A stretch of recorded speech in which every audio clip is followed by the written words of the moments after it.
US pop star Taylor Swift's Eras tour still under the microscope, with the culture community and Youth Minister asked in Parliament if the government had negotiated to make Singapore the show's only stop in Southeast Asia.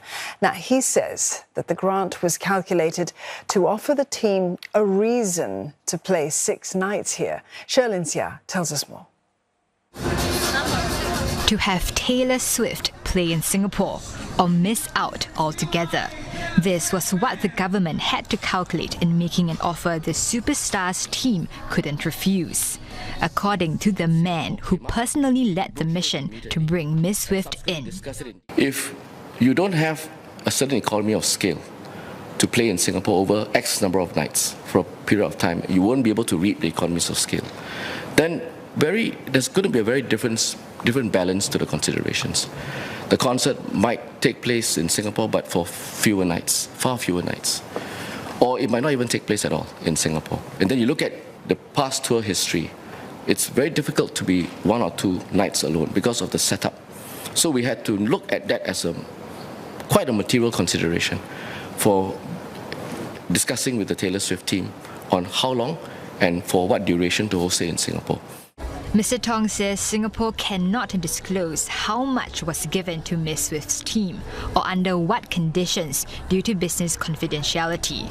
Thailand's Prime Minister has alleged that Singapore offered subsidies of up to 4 million Singapore dollars per show. I can say that it is not accurate and not anywhere as high as speculated. In any case, Mr. Tong assured Parliament that the tour's economic benefit to the country outweighs what taxpayers spent on the grant. Market analysts have said that Singapore could earn 500 million Sing dollars in tourism receipts. Whilst the event has not yet concluded, these may well be right. Mr. Tong adds it's not just about the money. Hosting such events boosts Singapore's reputation in the region as a cultural hub. And organisers will always try to give homegrown artists a platform to shine. That's why we've seen, in the case of Coldplay, having a local opening act.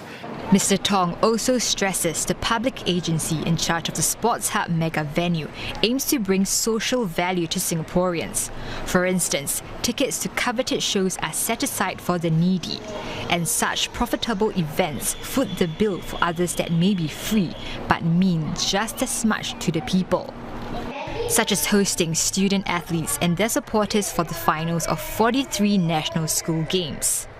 The end game, to build a bond between Singaporeans and a world-class venue they can be proud of.